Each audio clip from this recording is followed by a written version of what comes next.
Bismillahirrahmanirrahim. Alhamdulillahirabbil alamin. Assalatu wassalamu ala asyrafil anbiya'i wal mursalin Sayyidina wa maulana Muhammadin wa ala alihi wa ashabihi ajma'in. Amma ba'du. Bismillah. Malam ini ngaji kita sudah sampai tokoh puncak dari tradisi filsafat Persia, dari tradisi iluminasi yang dikenal sebagai Mullah Sadra.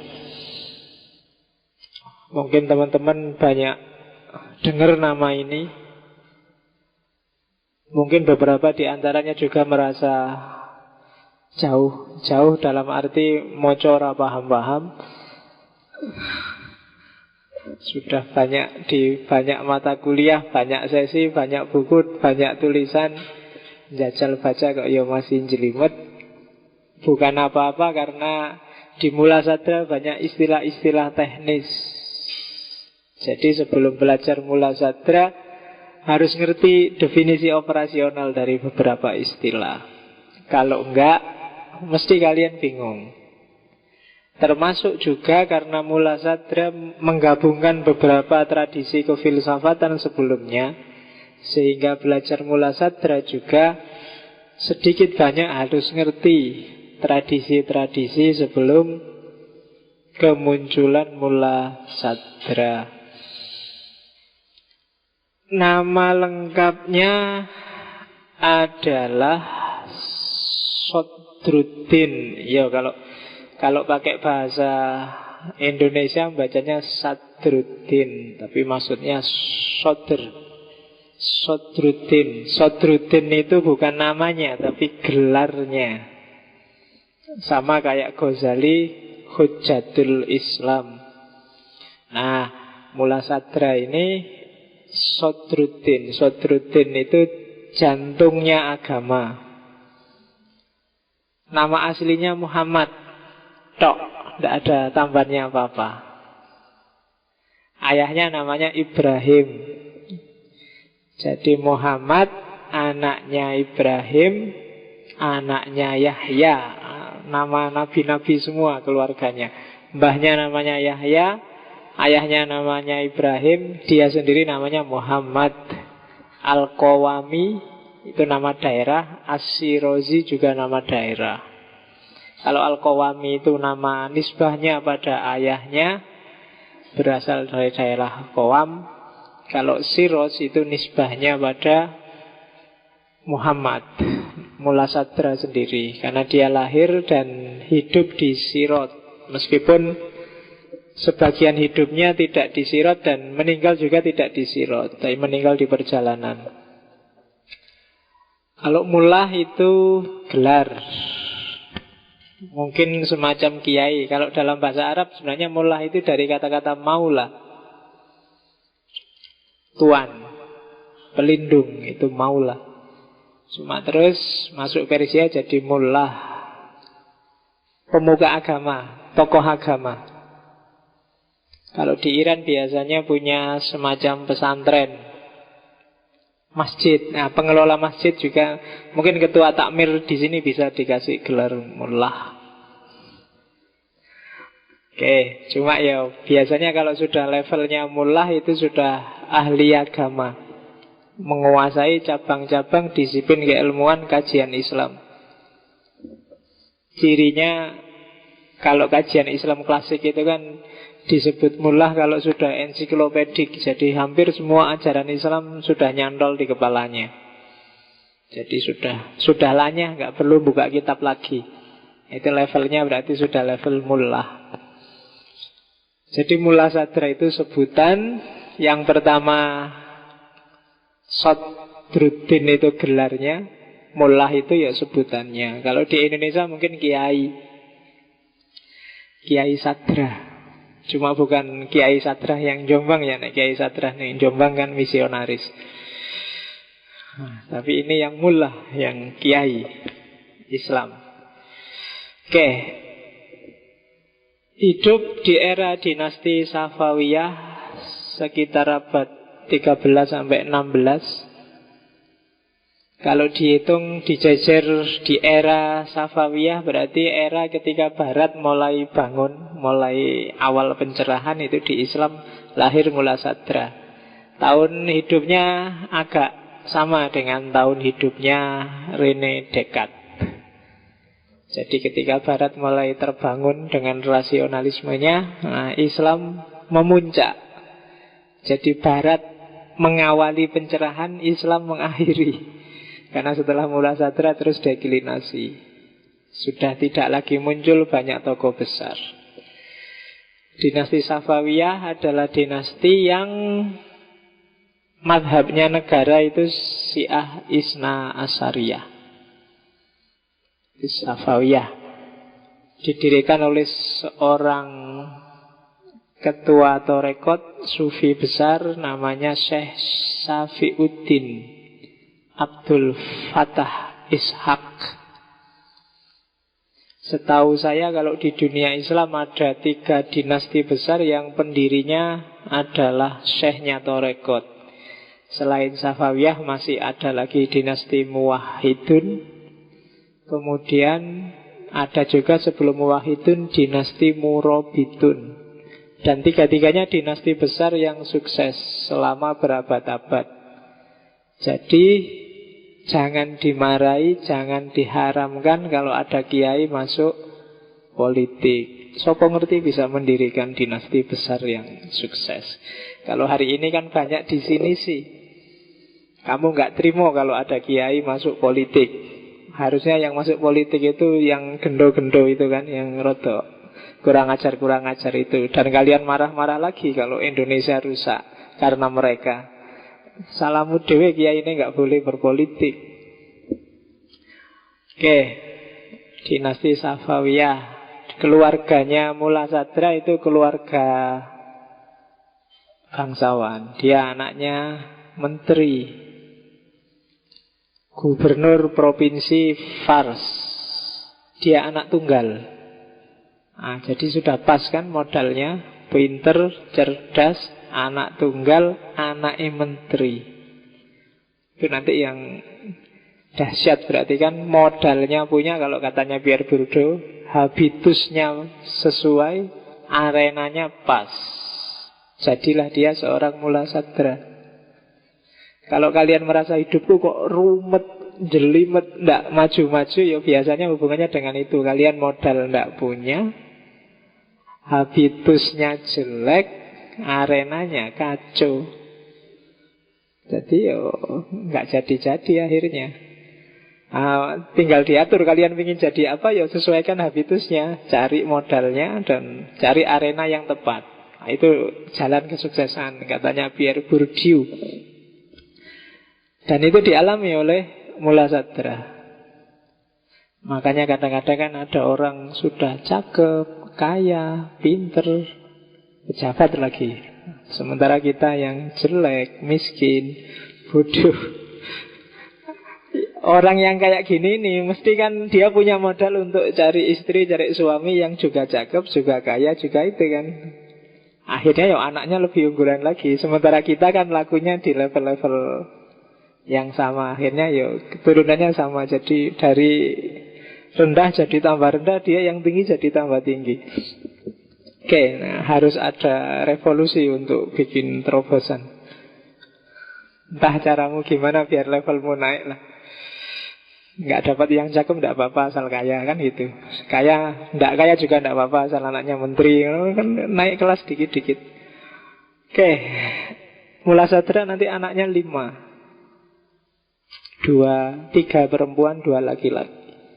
2 yang laki-laki juga jadi filosof, jadi ilmuwan besar. 3 yang perempuan kawin sama muridnya sendiri yang juga ulama-ulama besar. Jadi semakin kuat jaringan keilmuannya. Punya 3 guru utama. Ini kalau Mula Sadra sih gurunya banyak karena dia menguasai hampir semua disiplin ilmu tradisional. Cuma dalam sejarah dia punya 3 guru yang disebut-sebut utama, karena dari 3 orang inilah dia dapat 3 bekal yang nanti dia satukan. Yang pertama adalah Mir Damad, ahli filsafat iluminasi, ahli irfan. Kemudian yang kedua Bahauddin Muhammad Al-Amili, ada yang membacanya Al-Amuli. Ini ahli kalam, ahli teologi, tafsir, hadis. Dan yang ketiga Mir Abul Qasim Penderecki, ahli filsafat peripatetik. Nanti Mir Damad ini bisa menyatukan 3 klaster besar keilmuan Islam, yaitu klaster rasio yang diwakili oleh filsafat peripatetik, klaster wahyu yang diwakili oleh tafsir, teologi, dan klaster irfan, klaster irfani yang diwakili oleh Mir Damad dengan iluminasinya.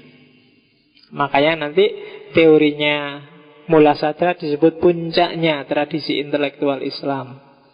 Orang menyebutnya Syekhul Muta'allihin, guru para teosuf.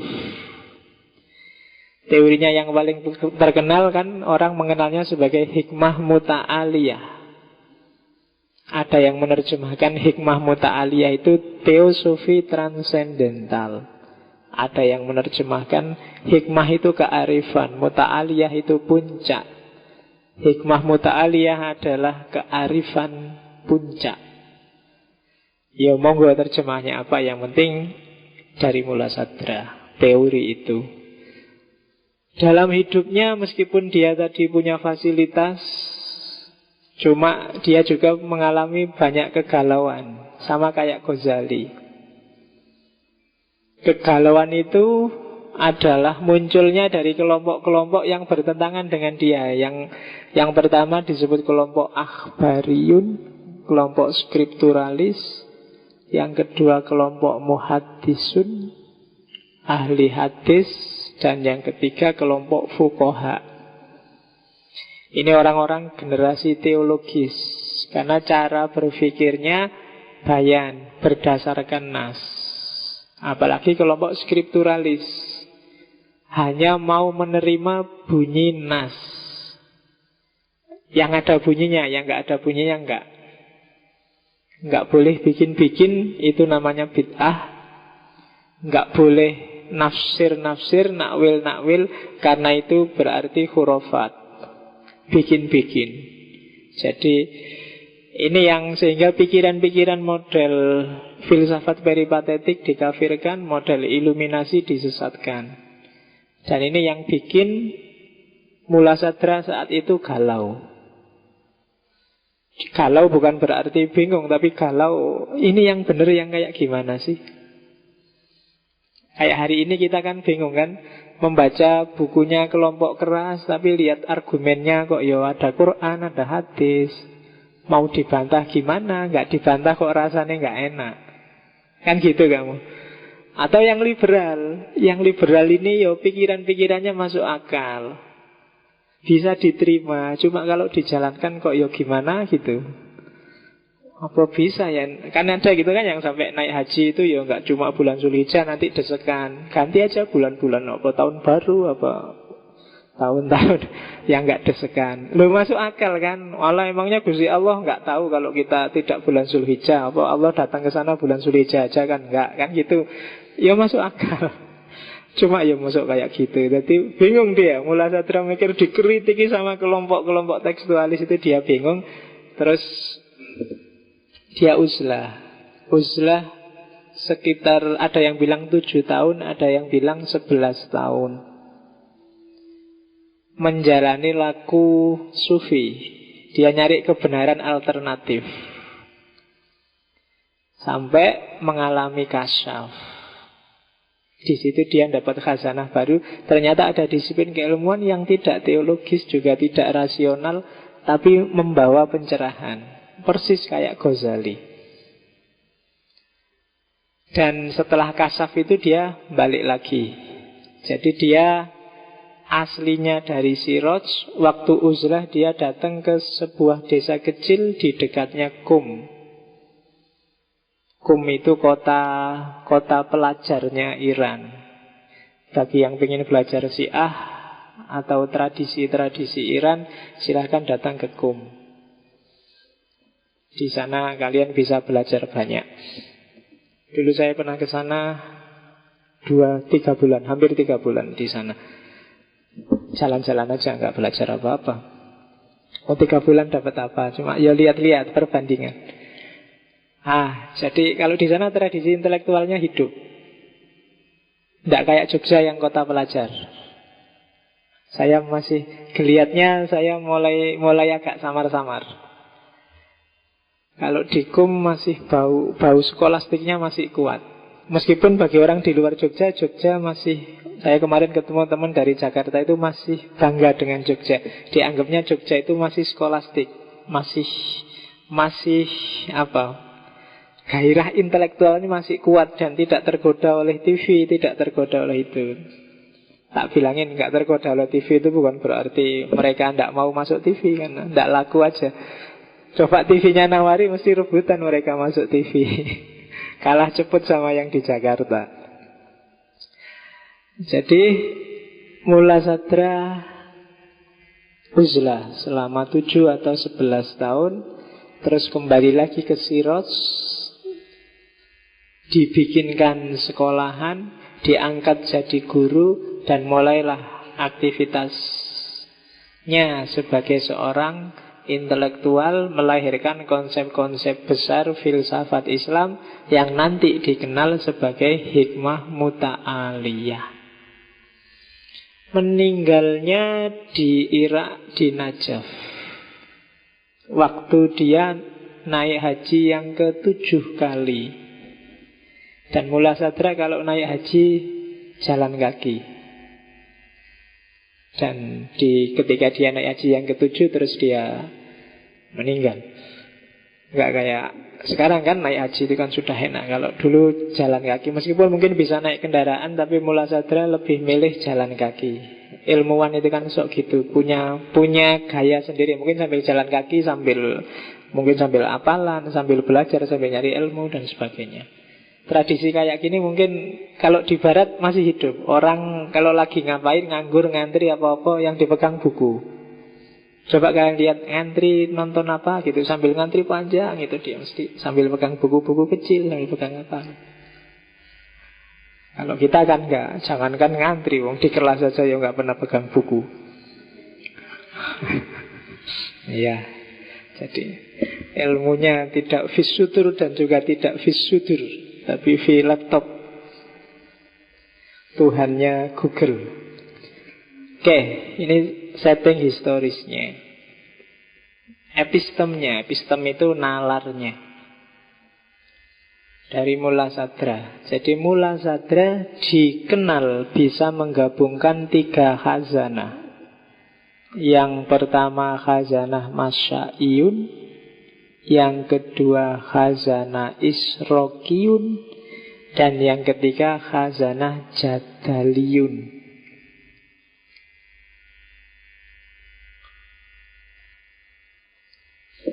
Masya'iyun itu tradisi peripatetik, alatnya adalah mantek, logika. Cara berpikirnya secara umum biasanya kalau nggak deduksi ya induksi. Itu Masya'iyun, filsafat jalan-jalan.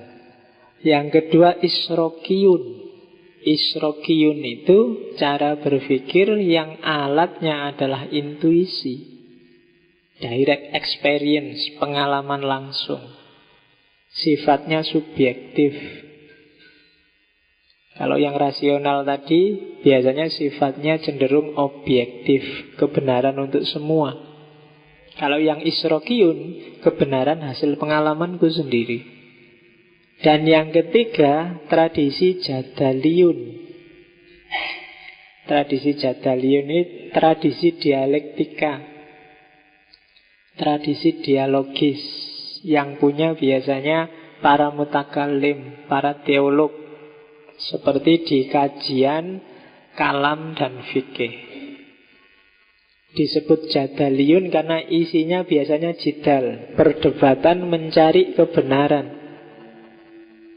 Nah, itu tiga-tiganya kalau dalam Islam diakui. Itu yang oleh Jabiri diakomodir jadi yang pertama disebut burhani, yang kedua disebut irfani, dan yang ketiga disebut bayani. Dan kita melihat selama ini itu dunia yang beda-beda, tapi Mula Sadra berhasil menyatukan tiga-tiganya. Tiga-tiganya penting. Tidak bisa orang bayani saja, tidak burhan, tidak irfan. Tidak bisa orang irfan saja, tidak bayan, tidak burhan. Apalagi tidak bisa orang burhan saja, tidak ada irfan, tidak ada bayan.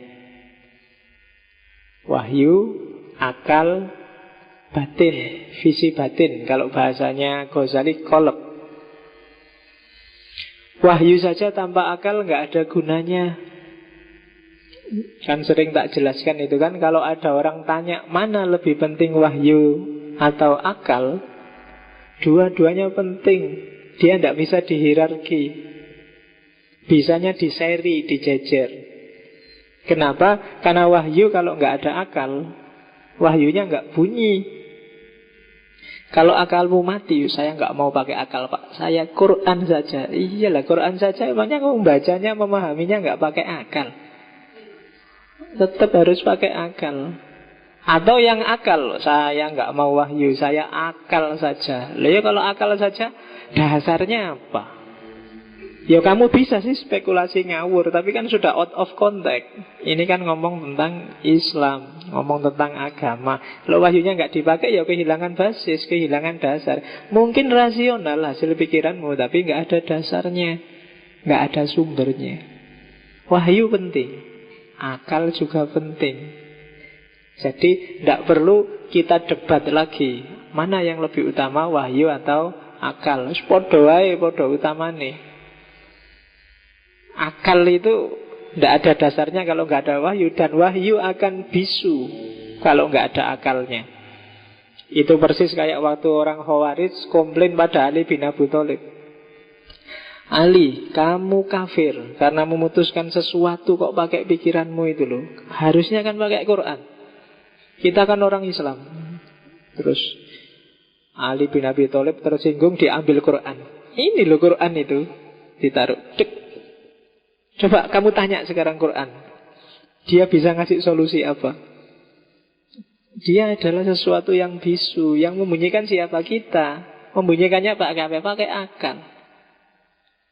Kalau akalmu mati, sebagus apapun Quran gak ada gunanya. Wahyu dan akal. Dan yang ketiga, irfan. Akal dan wahyumu hidup, tapi kalau kamu kehilangan visi batin, kehilangan irfan, akalmu, keberagamaanmu, wahyumu jadinya formalitas, tidak dihayati. Kenapa? Kamu nggak masuk ke sana, ada jarak. Irfan itu kan pengalaman langsung, direct experience. Sholat tanpa irfan itu sholat tanpa khusyuk. Puasa tanpa irfan, puasa tanpa pengendalian diri. Zakat tanpa irfan, ya berarti zakat tanpa pelajaran ketidakterikatan pada harta. Kehilangan visi batinnya. Sholat yang tidak ada tanda anil fasa wal mungkarnya. Puasa yang tidak ada imsaknya, dan seterusnya. Itu irfan. Kalau dalam agama kan irfan cenderung mengarah ke ihsan. Nah, agama tanpa irfan itu agama formalitas. Sholat tanpa irfan, sholat formalitas. Berpikir tanpa irfan, bernalar tanpa irfan itu juga formalitas. Kamu ngomong poligami itu sunnah, poligami itu wani nggak poligami? Kan gitu. Terus kamu ngomong apa? Kamu kan sering diskusi di kelas itu kayak ya, tapi kan ngelakoni ndak? Kamu menjalankan itu enggak? Kan kadang-kadang enggak. Begitu kamu disuruh khutbah Jumat, kamu bilang, saudara-saudara, Allah memerintahkan kita setiap sepertiga malam adalah waktu yang mustajab. Kamu bangun enggak sepertiga malam? Kan cerita dok, kamu isone ceramah. Kalau marahi adikmu, belajar, ini waktunya belajar. Kowe dhewe ya ndak belajar. Bener secara akal. Dasarnya wahyu juga ada. Cuma ndak irfan, kamu ndak menghayati. Dirimu sendiri nggak terlibat di sana. Dan dalam agama butuh 3 klaster ini. Visi batin, akal, dan wahyu. Dan itu yang coba disatukan oleh Mula Sadra. Wahyu saja skripturalis, nanti hasilnya Islam fundamentalis yang kita rasakan hari ini. Akal saja lahirnya Islam liberal. Irfan saja lahirnya kebatinan. Iya, kayak orang Jawa. Nggak sembayang, nggak apa-apa, sing penting atine eling. Nah, itu kan gitu. Itu kan kayak kamu pacaran, ndak apel, ndak apa-apa, ndak SMS, ndak apa-apa, ndak ngirim, nggak neraktir, ndak apa-apa. Yang penting aku cinta padamu, kan gitu dong. Itu kan kebatinan kan itu namanya. Yang penting aku cinta padamu, tiap hari kangen padamu, I miss you. Neraktir ndak penting, apel ndak penting, antar jemput ndak penting. Pacarmu mesti bilangnya prek. Ya kan? Gua cuma digombali tok kan mesti gitu. Jadi kalau kamu batin saja, yang penting kan aku ingat Allah. Nggak usah sholat, nggak apa-apa, nggak usah puasa, nggak apa-apa. Ya mungkin Allah bilang gitu, prek. Wong cuma disuruh sholat aja nggak mau kok bilang ingat padaku. Disuruh puasa aja nggak mau kok bilang jatuh cinta padaku. Kan nggak percaya Allah itu. Kan kamu mungkin sering bikin puisi. Aku padamu ya Allah. Sholat subuh jam 7:30. Ya kan? Itu kan malaikat itu mesti cekikian itu baca puisimu itu. Wah, puisinya dahsyat sekali. Cinta pada Allah, mendekat pada Allah. Tapi ya kayak gitu, itu gayamu. Kayak irfan penting. Akal juga penting. Wahyu lebih penting lagi. Wahyu, akal, irfan, dia harus dialektis. Itu yang dilakukan oleh Mula Sadra. Dan epistem ini nanti yang dikembangkan menuju al-hikmah al-muta'aliyah, kearifan puncak. Sebelum masuk ke kearifan puncak, saya akan ngulang sedikit saja tentang ontologi. Karena nanti kita akan ketemu istilah-istilah teknis. Semoga tidak keliru. Being, eksistensi. Being itu ada, eksistensi dan lawannya esensi, substansi dan lawannya aksidensi. Ini 5 istilah yang operatif di Mula Sadra. Dulu sudah tak jelaskan ketika saya ngomong tentang ontologi. Saya lupa itu pengajian-pengajian awal itu ada ontologi. Cuma tak ulang dikit biar kamu nggak lupa. Yang pertama being, ada. Ada adalah predikat yang badohah binafsih, kalau bahasanya Mula Sadra. Atau bahasanya Ghazali, tabadur fil fahm. Langsung bisa dipahami, nggak usah mikir. Orang bayi yang akalnya bisa jalan juga ngerti apa itu ada, apa itu tidak ada. Mikrofon ini ada, laptop ini ada, teh ini ada, aku ada, kamu ada, simple. Bayi yang baru lahir juga ngerti. Oh, ibunya sedang ada maka dia diam. Oh, ibunya nggak ada maka dia nangis. Jadi ada itu atribut yang sifatnya universal, a priori. Kamu nggak perlu kuliah untuk ngerti mana ada, mana tidak ada. Nggak perlu baca buku juga, bahkan nggak perlu tanya siapa-siapa. Ada dan tidak ada itu atribut universal. Jadi kalau kamu ditanya orang, temenmu ada nggak? Jawabannya nggak boleh, nggak ngerti aku loh. Kan jelas. Kalau dia nggak ada di sekelilingmu, kamu nggak bisa lihat, kamu tinggal bilang nggak ada, kan gitu. Jawaban nggak ngerti itu berarti menunjukkan bahwa pemikiran yang paling gampang sekalipun kamu belum paham. Bayi aja paham, kamu nggak bisa.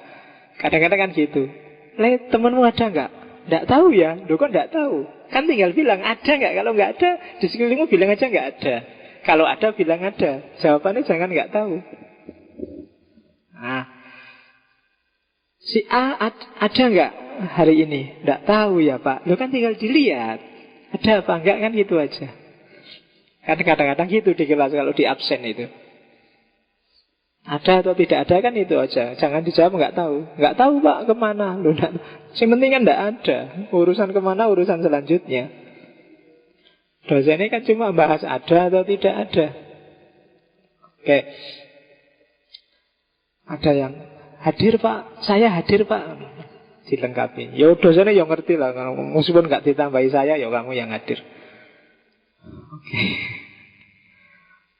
Maujud Pak, oh maujud. Rada ngerti filsafat itu. Ada yang mau bilang ada Pak wujud Pak, enggak apa-apa. Filsafatnya lebih tinggi itu kalau wujud itu. Kalau maujud itu kemarin Surawardi dan kawan-kawan. Tapi di Mula Sadra wujud, semua juga wujud. Di Ibnu Arabi semua juga wujud. Cuma wujudnya metafor. Oke.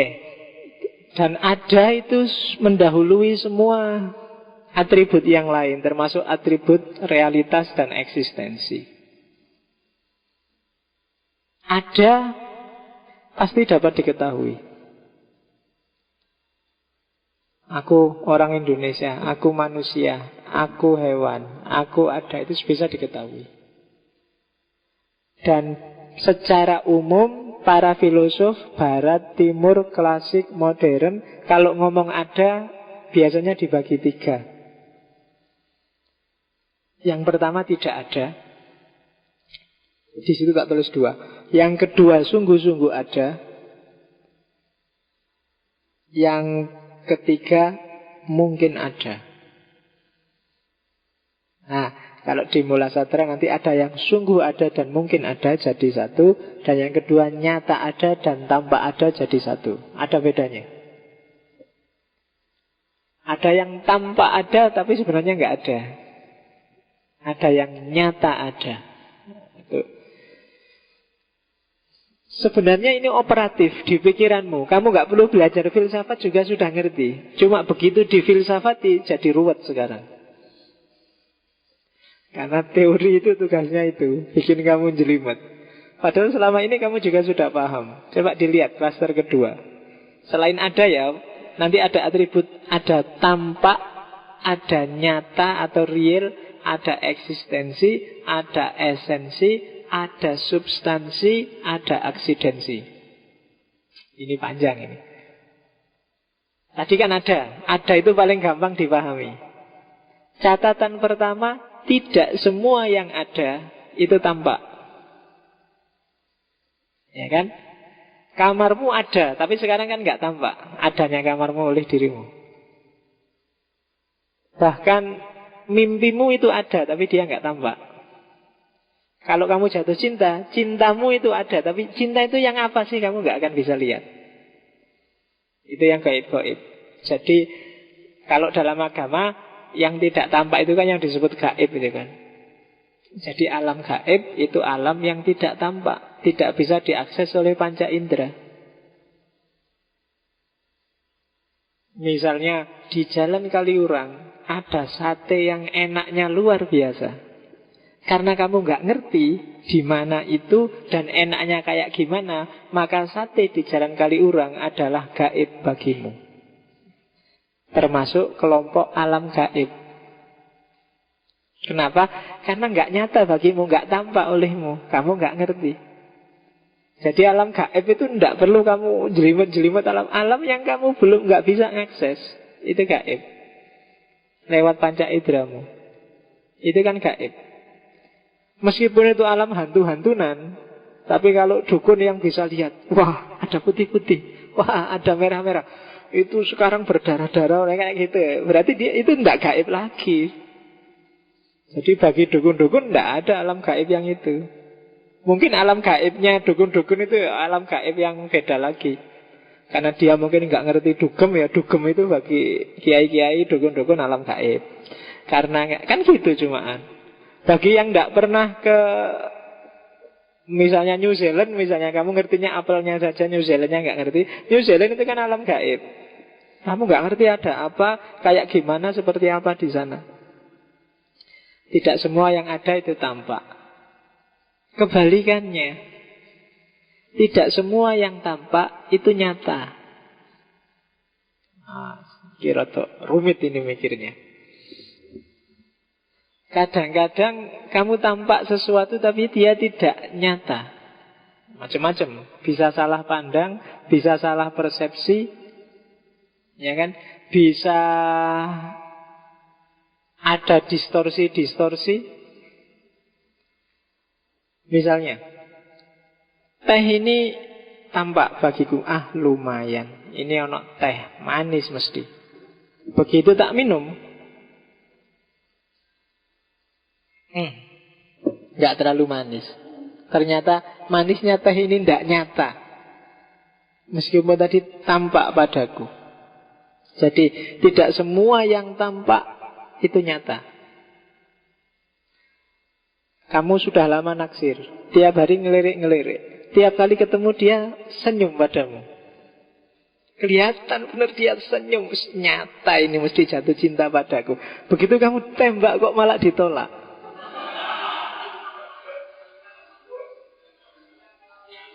Iya. Jadi jangan tertipu. Tidak semua yang tampak itu nyata. Banyak. Yang contoh-contoh kayak gini banyak. Oke. Orang yang fanatik adalah orang yang dia tampak sesuatu, tapi kemudian terbukti nggak nyata, tapi dia ngeyel bahwa itu harus nyata. Itu yang dalam hidup sehari disebut fanatik. Jelas ditolak, tapi kamu bilang enggak, itu cuma pura-pura aja, mungkin dia malu. Nah, itu ngeyel namanya. Fanatik dengan pandangannya sendiri. Kamu ikut organisasi A, sudah jelas-jelas punya bukti ini kacau, organisasi nggak beres, tapi yuk, karena kamu sudah terlanjur terikat di situ, kamu anggap enggak, itu cuma sementara. Selama ini kamu ikut Golkar, Golkar adalah partai paling jos. Kemarin tawuran, enggak, itu sementara, itu enggak, itu padahal sudah nyata. Jadi tidak semua yang tampak itu nyata. Nah, ada lagi yang ketiga, lebih rumit lagi. Tidak semua yang nyata itu eksis. Oke, apa sih syaratnya nyata harus eksis? Yang pertama dia harus konkret. Yang kedua dia harus punya ruang, punya waktu, dan semua orang melihatnya sama. Tidak subjektif. Berarti kan, kenapa? Sifatnya publik. Eksis selalu sifatnya publik. Tidak ada eksis bagi diriku sendiri, itu berarti tidak eksis. Jadi tidak semua yang nyata itu eksis. Kamu sedang sumpek, sumpekmu ini kan nyata, tapi dia nggak eksis. Untuk bisa eksis, ekspresikan sumpekmu dengan marah-marah, dengan ngamuk, dengan bikin postingan kurang ajar.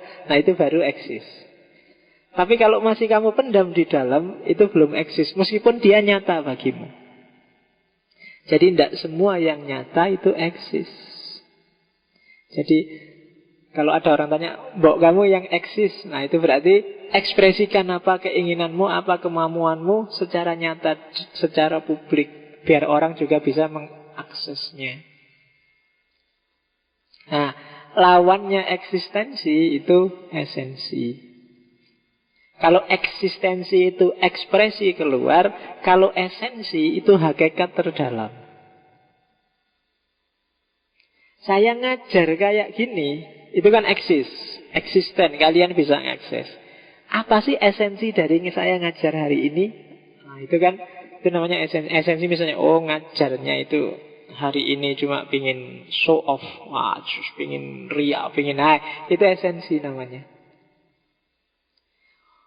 Malam hari ini ngaji itu cuma sekedar kewajiban aja, nggak ada gairah selain itu. Jadi itu namanya hakikat, eksistensi. Hakikatnya apa sih ngaji malam ini? Itu sekedar menghabiskan waktu, sekedar daripada nganggur. Apa benar-benar pengen ngerti filsafat? Apa itu kan kalian selalu ngejar itu. Tapi apapun hakikatnya, yang penting kan tampilannya, eksistensinya kayak gini. Saya di depan, kalian di sana, saya ngajar, kalian dengerin, eksistensi. Kadang-kadang eksistensinya apa, esensinya apa. Kadang-kadang bagiku eksistensinya apa, bagi kalian esensinya apa. Jadi ada eksistensi, ada esensi. Barangnya ini teh yang air, ada gulanya, ada tehnya, ada gelasnya. Ini kan eksistensinya. Hakikat dari barang yang tak pegang, yang eksistensinya kamu sebut teh, adalah minuman. Dia penghilang haus. Itu esensi namanya. Ini plastik yang dibentuk bulat, terus tengahnya ada pendilnya kecil. Nah, kamu nyebut ini hakikatnya adalah tutupnya gelas. Eksistensinya kayak gini. Ada yang sama-sama esensinya tutup gelas, tapi barangnya nggak kayak gini. Mungkin nggak sekecil ini, lebih besar, atau nggak ada anunya. Kok ketawa kamu? Pikiranmu ngerus ya? Oke. Iya. Nanti tak ceritain apa komentarnya Mula Sadra tentang ketika saya ngomong itu kamu ketawa.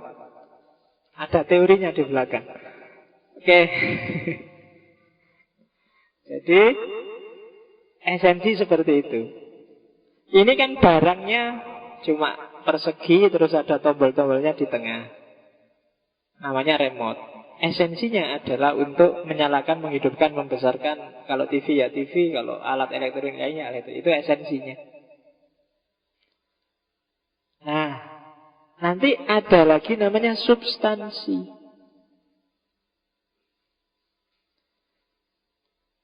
Kalau eksistensi itu kalau di bahasa Indonesia sering disebut tampilannya. Kalau substansi itu bahannya. Substansi itu terdiri dari form dan metal. Substansinya ini adalah plastik yang dibentuk bulat dan ada lubangnya kecil. Jadi plastiknya itu substansi. Setelah substansi ada aksiden. Aksiden itu sifatnya.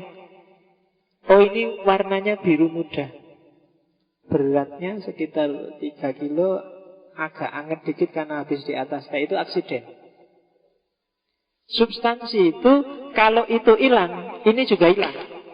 Ini juga hilang. Tapi kalau aksiden dia bisa ganti-ganti, barangnya tetap. Biru muda bisa tak ganti kuning, bisa tak ganti merah. Tapi plastik kalau dia hilang, ya barang ini hilang. Itu bedanya substansi sama aksiden.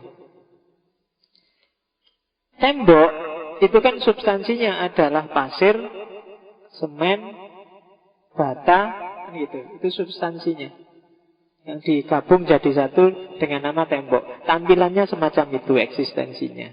Aksidennya warnanya putih, warnanya hijau, warnanya biru muda. Itu aksiden. Jadi ada nyata, tampaknya saja, kemudian eksistensinya, esensinya, substansinya, dan aksidennya. Itu panjang itu sudah. Jadi segala sesuatu, eksistensinya berarti tampilannya, esensinya berarti hakikatnya, substansinya berarti bahannya, aksidennya berarti sifat-sifatnya. Nah, itu gambaran paling gampang. Melihat apapun, perhatikan kipas angin itu, eksistensinya adalah seperti itu. Berapa panjang lebar, macam-macam pokoknya. Tampilannya. Esensinya adalah hakikatnya dia adalah alat untuk bikin kita dingin. Substansinya dia terdiri dari plastik, kipas, mur, baut, dan lain sebagainya. Aksidennya warnanya putih, misalnya. Nah, itu bedanya. Mana eksistensi, mana esensi, mana substansi, mana aksidensi. Dan kalau kalian nanti belajar filsafat manusia, segala macam teori tentang manusia itu sebenarnya hanya beda ketika menyebut manusia itu eksistensinya kayak gimana, substansinya apa, mana yang aksiden, mana yang esensi. Beda-beda di sini dok, itu jadi berjilid-jilid buku tentang filsafat manusia. Macam-macam. Ada yang bilang substansinya itu rohaninya, ada yang bilang nyawanya, ada yang bilang bukan, ya jasadnya. Ada yang bilang materialisme kan bilang jasadnya, ada zat-zat kimiawi dan seterusnya. Kalau menurut sufi ya hakikatnya ya esensinya ya batinnya dan seterusnya. Beda-beda semacam ini. Oke, jadi itu untuk paham seperti apa nanti ontologi. Karena Mula Satra banyak sekali ngomong istilah-istilah ini biar nggak keliru. Teori utamanya Mula Satra ada 4. Asolatul wujud, taskikul wujud. Yang taskik ini sebenarnya gabungan dari kelanjutan dari wahdatul wujud. Kemudian yang keempat adalah al-harokah al-jauhariyah. Nyawanya di situ. Nah, tak awali dari asolatul wujud. Disinilah nanti Mula Satra disebut eksistensialis. Meskipun gayanya beda dengan eksistensialis barat. Jadi kayak tadi, apa sih asolatul wujud itu? Asolatul wujud atau kadang-kadang juga dibaca isolatul wujud adalah, isolah itu artinya keistimewaan, artinya juga keutamaan, artinya juga keaslian. Asolatul wujud berarti keaslian wujud. Wujud kalau diterjemahkan dalam bahasa filsafat itulah eksistensi. Ini lawan dari minggu lalu ketika saya ngomong Suhrawardi. Kalau di Suhrawardi yang asolah bukan wujud, tapi mahiyah, esensi. Yang utama itu yang esensi. Semua tokoh sufi bilang yang utama bukan eksistensi tapi esensi. Tampilan, apalagi yang fisik, apalagi yang duniawi, itu harus disingkirkan. Karena dia gelap, karena dia jahat, karena dia menghalangi kesatuan manusia dengan Tuhannya. Jadi kebalikannya Mula Satra bilang bukan. Tidak kayak gitu cara mikirnya. Keliru. Yang utama bukan esensi, bukan hakikat. Yang utama adalah eksistensi. Esensi itu terbentuk, dibentuk oleh eksistensi. Kayak tadi ini contohnya. Tutup gelas. Itu kan esensinya. Dari siapa? Dari kalian yang bilang. Kalian menyimpulkan ini tutup gelas karena dari bentuknya, dari eksistensinya. Padahal mungkin piring ini juga bisa dipakai untuk nutup gelas. Tapi kalian tidak menyebut ini tutup gelas. Kenapa? Karena tampilannya.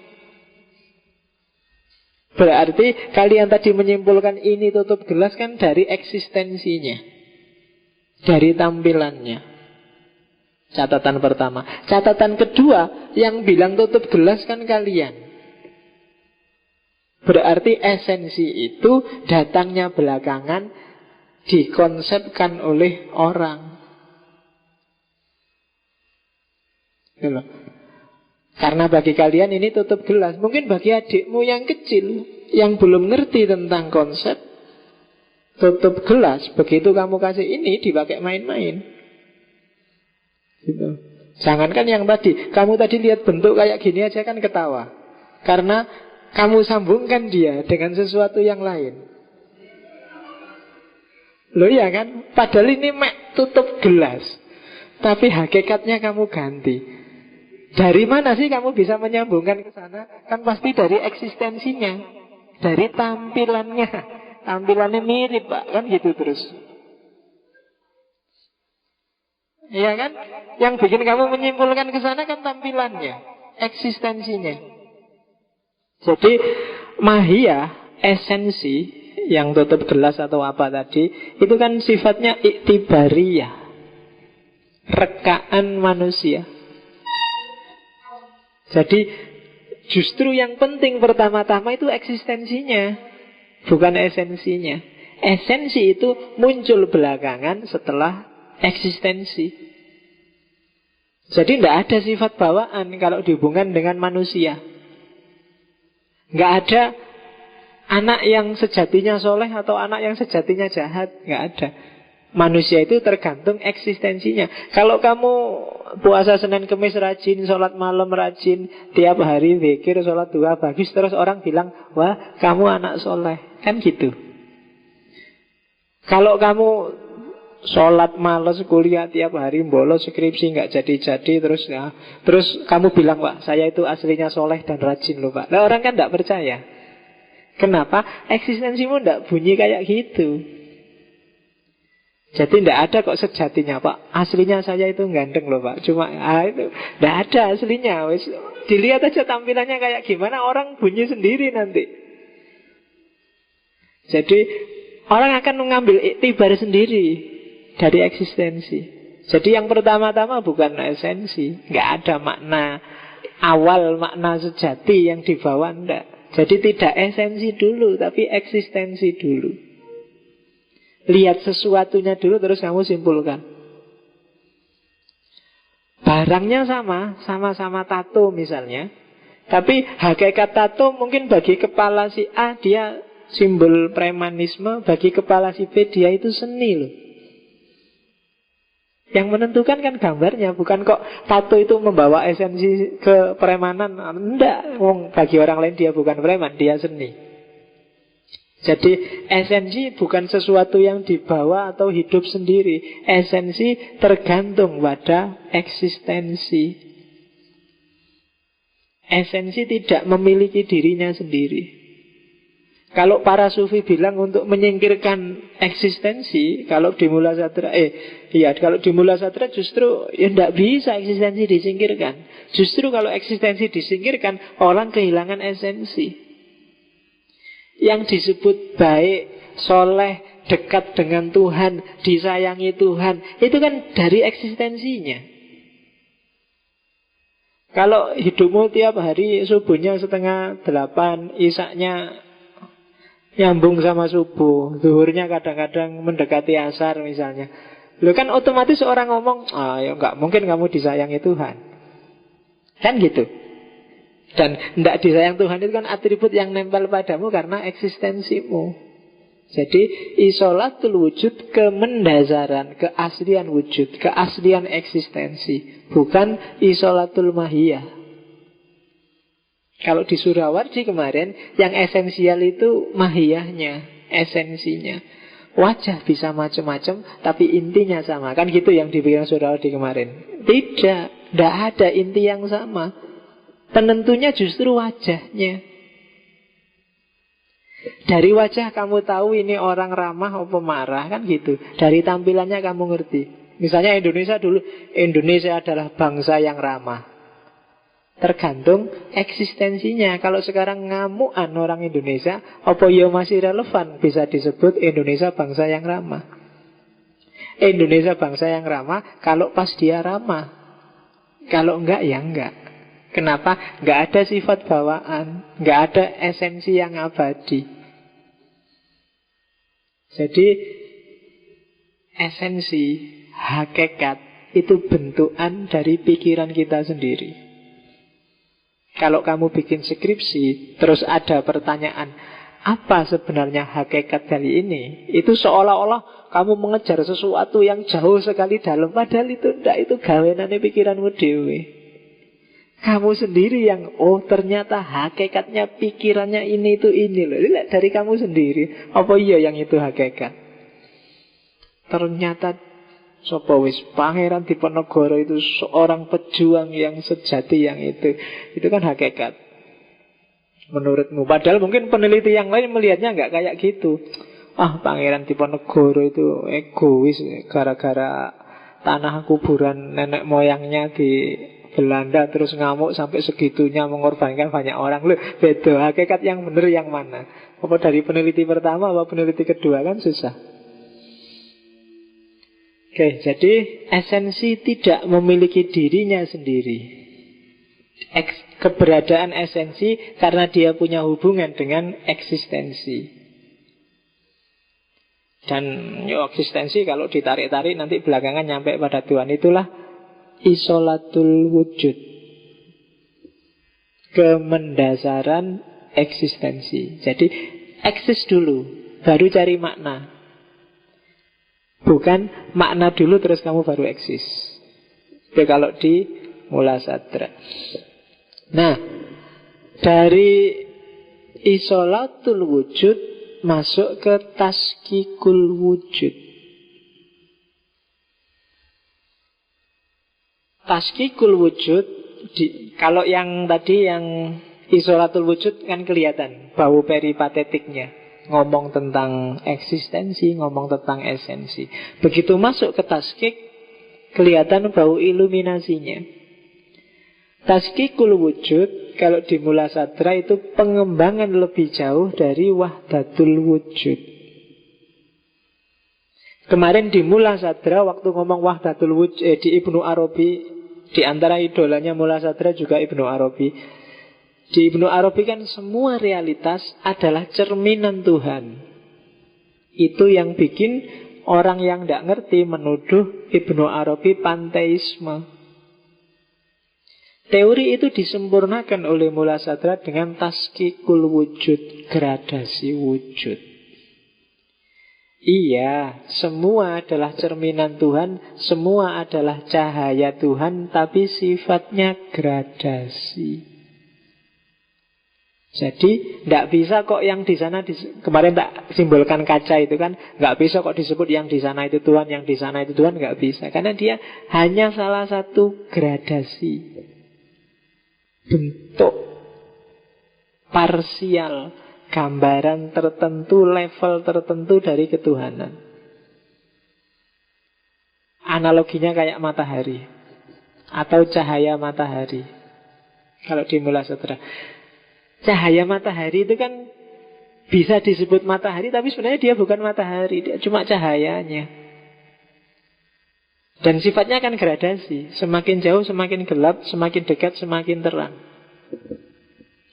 Jadi wujud ini sifatnya taskik, gradasi. Bahkan nanti jiwa manusia pun sifatnya taskik, gradasi. Alam semesta ini sifatnya taskik. Dari taskik itu contoh paling gampang, level paling bawah adalah alam benda-benda. Di atas alam benda-benda ada alam tumbuhan. Di atas alam tumbuhan ada alam hewan-hewan. Di atas alam hewan-hewan ada alam manusia. Di atas alam manusia ada alam malakut. Terus sampai ke atas, sampai puncaknya wajibul wujud. Puncaknya ya Tuhan. Dan sifatnya gradasi. Kenapa? Seperti pancarannya matahari, semakin dekat semakin terang. Hanya manusia nanti yang bisa sampai jatuh ke bawah asfala safilin, dan sebenarnya padahal dia paling atas ahsanut taqwim. Jadi level-level alam ini ada tingkatannya. Semuanya manifestasi dari keberadaan Tuhan, cuma ranking. Rankingnya tergantung kedekatan dia dengan Tuhan. Nah, ini yang belum dijelaskan kemarin oleh Ibnu Arabi. Sehingga semuanya disebut Tuhan. Dan orang terus menuduh dia panteistik. Padahal alam itu sifatnya taskik, gradasi. Oke, nanti kita lihat. Termasuk jiwa, nanti jiwa kita itu juga gradasi. Nah, ini teori dahsyat lagi dari Mula Sadra, Al-Harokah Al-Jauhariyah. Tadi kan gradasi. Cuma jangan salah, Alam semesta ini nggak diem, semuanya bergerak. Harokah jauhariyah itu maksudnya gerakan substansial. Selama ini para filosof sebelumnya menganggap bahwa perubahan itu hanya pada aksidensi. Perubahan itu hanya pada sifat-sifat, kuantitas, kualitas, posisi, dan tempat itu biasanya bisa berubah. Padahal menurut Mulasatra tidak begitu. Seluruh alam semesta ini bergerak menuju ke pusat. Tadi tak gambarkan kayak matahari yang gradasi ke atas. Sebenarnya semuanya juga bergerak menuju ke pusat, menuju kesempurnaan, menuju mabda, menuju sumber. Merindukan puncak kediriannya, merindukan kesempurnaannya. Bahkan benda, kalau di Mulasatra, tumbuhan, binatang, ini bergerak. Benda pada akhirnya bisa melahirkan tumbuhan, nanti pada akhirnya jadi fosil-fosil, jadi hewan. Hewan mengalami evolusi, berkembang di level tertentu, nanti jadi kayak manusia, punya semacam intelijensi, nanti dan seterusnya. Manusia pun dia bergerak terus. Semua bergerak, tidak ada yang diam. Apa sih gerakan itu? Gerakan adalah proses aktualisasi potensi. Khurujul quwah ilal fi'li. Dalam dirimu itu ada macam-macam potensi, termasuk potensi ketuhanan. Gerak itu berarti apa? Upayamu mengeluarkan, mewujudkan potensimu sehingga keluar semua. Kalau keluar semua maka kamu akan nyampe puncak, termasuk wahdatul wujud, ketemu dengan Tuhan, kasyaf, makrifat. Itu kan berarti potensinya sudah keluar semua, karena memang kita diciptakan Tuhan mengarah ke situ. Batu juga begitu, benda-benda juga begitu. Dia punya potensi puncak, dia punya potensi sendiri sampai puncaknya jadi apa. Tumbuhan juga gitu, dia punya potensi sendiri sampai puncaknya jadi apa. Dan ini semua bergerak menuju puncak. Ya kalau dalam bahasanya para ulama Sunni, merealisasikan tujuan penciptaan. Kemarin di minggu lalu itu loh, apa untuk ini kamu diciptakan? Nah, itu jawablah pertanyaan itu dan realisasikan. Karena kamu punya potensi untuk merealisasikan tujuan penciptaanmu. Sudah dikasih Tuhan bekal macam-macam. Sebenarnya pakai akalmu, pakai intelijensimu sudah cukup. Tapi saking sayangnya Allah, kamu juga dikasih wahyu. Kamu juga dikasih nabi-nabi. Itu sebenarnya apa? Mengeluarkan potensimu sehingga bisa nyampe puncak. Dan gerakan untuknya mencapai puncak itu disebut al-harokah al-jauhariyah. Jadi gerakan substansial. Jadi jangan bikin gerakan-gerakan insidental, aksidental. Gerakan yang potensial. Gerakan yang substantif. Bukan gerakan-gerakan simpel. Bukan gerakan-gerakan yang tidak ada artinya. Jadikan ngaji ini sebagai harokah jauhariyah. Jadikan kuliahmu sebagai harokah jauhariyah. Jadikan apapun yang kamu lakukan sebagai harokah jauhariyah. Kalau enggak, umurmu habis, potensimu enggak keluar, dan kamu enggak akan nyampe pada tujuan penciptaan. Dan yang dikasih pilihan cuma manusia, bisa nyampe apa enggak. Tapi kalau batu, tumbuhan, binatang itu biasanya secara instinktif dia mencapai tujuan penciptaannya. Hanya manusia yang bisa nawar dan bisa mengelak. Harokah jauhariyah. Jadi kalau dalam bahasanya Mulasatra, alam semesta ini setiap detik yang terjadi adalah dekonstruksi dan rekonstruksi. Terus menerus. Kamu yang datang tadi masuk ke sini sudah bukan kamu yang tadi di depan pintu mau masuk. Sudah ada perubahan, besar atau kecil, baik dimensi fisikmu maupun dimensi rohanimu. Pasti ada yang berubah. Perubahan selalu terjadi dan itu sunatullah. Itu yang teorinya Mulasatra ini bisa untuk mengcounter teori Tuhan yang bikin jarum jam kemarin di positivisme, deisme. Seolah-olah Tuhan habis menciptakan terus selesai terus cuek. Enggak, Tuhan selalu terlibat. Kenapa? Karena alam ini dalam proses penciptaan terus menerus. Dia sebenarnya nggak berhenti berjalan, nggak berhenti hancur dan baru terus begitu. Cuma ketika harokahnya tidak harokah jauhariyah, yang hancur dan baru itu tidak substansial. Kalau ada hubungannya dengan manusia. Kayak Indonesia ini kan mengalami hancur baru terus. Tapi karena nggak jauhariyah, nggak substansial, nasib kita sama aja kayak gini. Kayak bal-balan kan, gonta-ganti pelatih ping piro yo kalah terus. Ganti pemain berapa kali juga kalah. Nggak ada harokah jauhariyah sih. Ya wis kaya ngono carane bal-balan kan dhisik itu. Harusnya ada harokah jauhariyah. Kalau kamu merasa hidupmu stagnan, ada yang keliru dalam gerakanmu. Jangan-jangan yang kamu ubah selama ini tidak substantif, hanya aksiden-aksiden kecil. Sepancet dari awalnya pemarah tetap pemarah, awalnya gampang tersinggung tetap gampang tersinggung, awalnya males tambah males, gerakannya setback ke belakang. Berarti tidak jauhariyah. Mungkin dulu yang waktu SMA, waktu alia, rajin sholat malam, rajin ngaji. Begitu kuliah, bubar barisan jalan.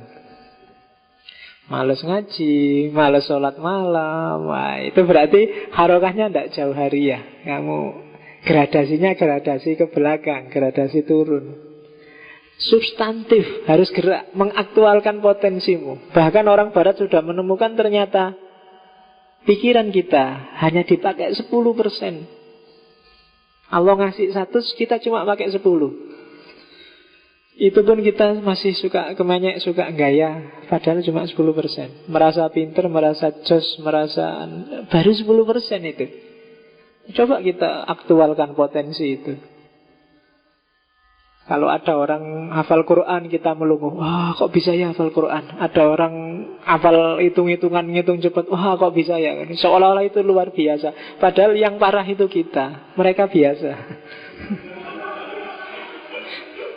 Jadi bacanya jangan kebalik. Jadi kok aku ndak bisa ya gitu loh, kok wah kok mereka bisa ya.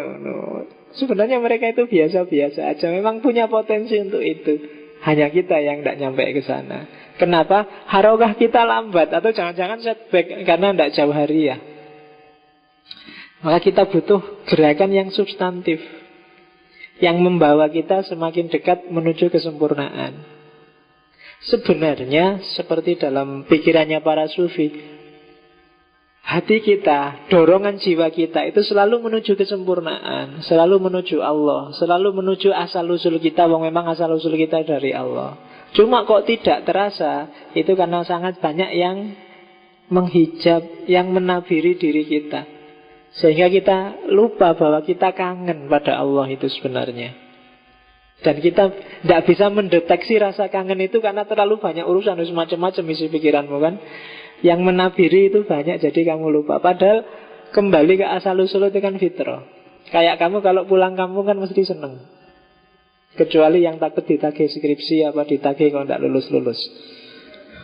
Tapi jangan-jangan seneng kan pulang kampung itu, membayangkan ketemu lagi. Atau kalau kamu ketemu teman lama, datang ke sekolahanmu yang dulu, reuni, itu kan selalu menyenangkan. Karena ada fitrah dalam diri kita, masa lalu, asal-usul itu indah.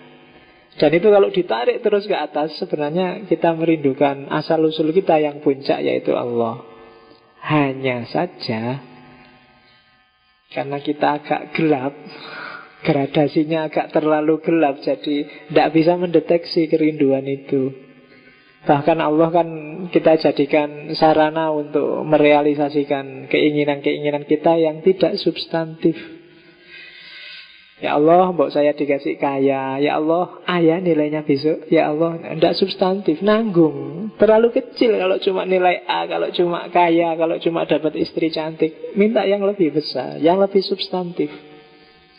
Tapi kita kan sering-sering kayak gitu. Oke, itu al-harokah al-jauhariyah, gerakan substantif. Nah, dari situlah nanti pada akhirnya Mula Sadra punya konsep tentang jiwa. Jiwa manusia itu juga mengalami harokah jauhariyah. Ada gerakan substantif loh, itu untuk memperjelas tadi. Yang pertama coba dilihat. Kamu waktu kecil, terus belum balik, terus balik sampai akalnya sempurna. Itu kan ada gradasi. Waktu kamu bayi, jiwanya kan jiwa vegetatif. Bisanya cuma tumbuh. Hidup sih, tapi cuma bisa tumbuh. Maem, buang kotoran, gak enak nangis, itu kan bisanya cuma tumbuh. Selain tumbuh, nggak bisa apa-apa lagi. Hidupnya diatur oleh insting untuk besar.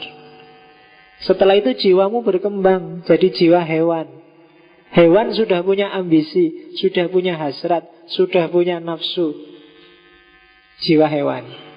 Akalnya belum lengkap, kayak anak-anak kecil itu loh. Akalnya belum lengkap tapi sudah pingin ini, pingin itu. Kadang-kadang cuma menang-menangan aja sama temennya. Nah, itu jiwa hewan. Setelah itu baru jadi jiwa manusia. Jiwa manusia itu ya akalnya jalan, sudah ngerti mana baik buruk, mana pantas nggak pantas, mana boleh tidak boleh, itu jiwa manusia. Nah ini gradasi. Seumuran kalian pasti sudah jiwa manusia. Kecuali kamu males. Kalau kamu males, kembali lagi ke jiwa vegetatif. Kainane turu karo mangan. Mangan, turu, nonton TV, Facebookan, internetan, mangan lagi, turu meneh, Facebookan, internetan. Nah itu tumbuh besar dan tinggi, tapi ya kayak tumbuhan vegetatif. Nah, kembali setback. Atau jiwa hewan. Jiwa hewan kira mikir, sing penting enak, sing penting seneng, sing penting sukses, pokoknya sing penting terus. Jiwa hewan. Nyari enaknya sendiri, nyari nyamannya sendiri, nyari suksesnya sendiri, jiwa hewan. Nah, level ketiga jiwa manusia. Jadi kamu harus selalu introspeksi. Jangan-jangan levelku ini turun sekarang. Bukan manusia, tapi level jiwa sebelumnya. Nah, puncaknya jiwa manusia itu kalau di Mula Sadra, perhatikan ada 5 fakultas. 5 fakultas itu 5 daya yang harus kamu jadikan bekal biar kamu tetap jadi manusia, bertahan, tidak turun derajat ke jiwa hewani atau jiwa vegetatif. Yang pertama adalah sensus komunis, hissul mustarok atau common sense, kebenaran-kebenaran umum yang itu tertanam sejak kamu kecil sampai besar. Pasti sudah ada kebenaran-kebenaran umum itu. Jadi common sense dipahami bersama. Kalau kebenaran umum itu ya, kalau aku tidak makan seminggu pasti mati. Sensus komunis. Sama orang tua harus menghargai, itu kan umum, nggak perlu dipikir. Nggak perlu bikin seminar nasional untuk bahas kenapa ya kalau 6 jam nggak makan perutku keruyuk-keruyuk. Kok tidak usah, itu common sense.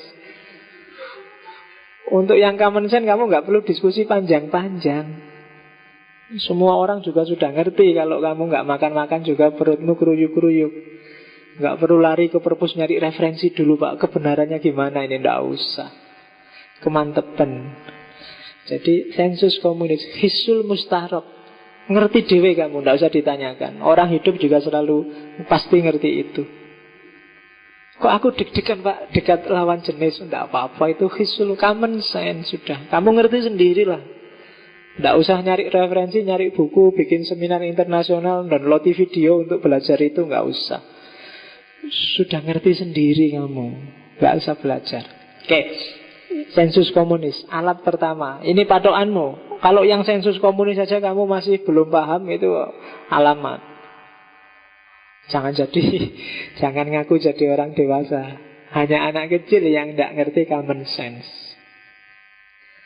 Anak kecil nggak ngerti common sense, pingin kencing aja di pojok situ. Tapi kan kamu kan ngerti, nggak boleh kencing di pojok situ. Dasarnya apa? Nggak usah tanya dasar, sudah ngerti semua. Apa-apa nggak usah ditanyain dasarnya, wis ngerti. Akalmu sudah jalan, itu common sense. Kenapa kau nggak boleh mukuli teman, Pak? Nggak usah cari dalil, ngerti dewe. Gitu aja kok kamu datang. Kita anti kekerasan. Ya harus paham itu common sense. Nggak usah panjang-panjang bahas anti kekerasan. Semua orang juga anti kekerasan. Wong yang melakukan kekerasan itu nganggapnya itu bukan kekerasan kok. Mungkin dianggapnya, oh ini pendidikan Pak, oh ini ketidakadilan Pak. Kan mesti gitu dia. Karena dia tahu kekerasan itu tidak boleh. Oke. Khisul mustarok, common sense. Yang kedua apprehension, waham, daya prediksi. Kamu harus punya. Kalau nggak punya daya prediksi, susah kamu jadi manusia. Karena aku mau perjalanan 1 hari 1 malam di atas bis, bisnya nggak berhenti, berarti harus siap makanan. Yang kedua siap botol aqua kosong. Loh, ya kan? Kamu paham kan gunanya botol aqua kosong itu? Bisa nggak mandek masalahnya. Itu kenapa kok kamu bawa gitu? Kamu punya daya prediksi, punya waham, gitu loh. Ngapain sih kok kamu sekarang kuliah serius-serius itu? Karena kamu punya daya prediksi. Besok aku harus kerja dan untuk kerja aku butuh ijazah. Kan gitu. Kalau kamu merasa ijazah nggak ada gunanya, paling kamu juga nggak kuliah. Mending melu ngaji ini wae untuk ngombe teh. Nggak usah disuruh macam-macam bayar, daftar ulang, registrasi, ujian, tidak ada. Nah, mungkin gitu. Tapi karena kamu punya daya prediksi, ngaji secanggih apapun nggak dapat ijazah. Padahal besok masa depan dapat ijazah, tetap harus kuliah. Waham, apprehension. Bisa membaca sampai ke depan. Membacanya nggak cuma sekarang dok, tapi juga sampai ke depan. Oke. Misalnya, wah, mumpung aku semangat ya, ngajinya kira-kira 5 jam aja ya sekarang. Nah, itu nggak punya waham. Ya ngaji sejam aja sudah ngantuk luar biasa, apalagi 5 jam. Nggak bisa memprediksikan, nggak bisa membaca yang lain, nggak bisa membaca ke depan. Itu daya waham. Kayak khutbah Jumat, nggak selesai-selesai. Nah, itu khotibnya, apprehensionnya perlu dipertanyakan. Daya prediksinya gimana? Nggak membayangkan jamaahnya yang selak kuliah, selak apa, khutbah sampai jam 1:15 misalnya. Wah itu kan jamaahnya dehem-dehem juga nggak paham-paham dia. Iya. Oke, jamaahnya sudah itu dia. Wah, nggak diurusi, dianggapnya seneng dehem-dehem itu. Terus kewae. Jamaahnya sampai pegang-pegang arloji. Wah, tambah semangat dia. Islam menghargai waktu, saudara-saudara. Ditambahi ceramah tentang waktu. Saya dowen sampai jamaah sampai gini-gini. Tidak paham-paham tetap.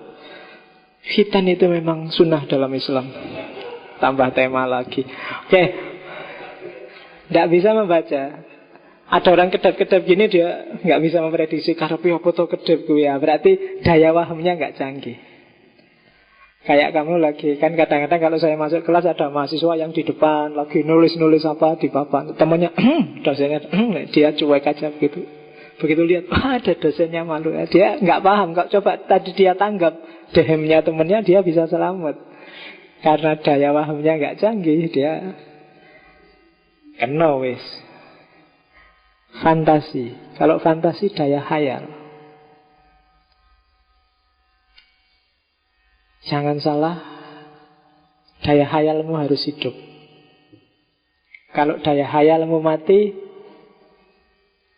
kamu gak akan jadi orang kreatif. Bahkan dalam banyak hal kamu akan kalah. Barat yang positivistik, justru di situ daya khayalnya luar biasa. Daya khayal inilah nanti yang membedakan secara banyak loh ya, hewan dan manusia. Kalau intelek sekedar daya rasio, beberapa hewan punya kadar berpikir tertentu, tapi daya khayal tidak punya. Hewan tidak bisa menghayal, kira-kira kalau aku jadi manusia gimana ya, tak coba jajal pura-pura jadi manusia enaknya. Tidak bisa. Harus punya daya khayal. Daya khayal nanti dekat dengan mutakhayyilah. Itu bedanya khayal. Kalau mutakhayyilah itu imajinasi.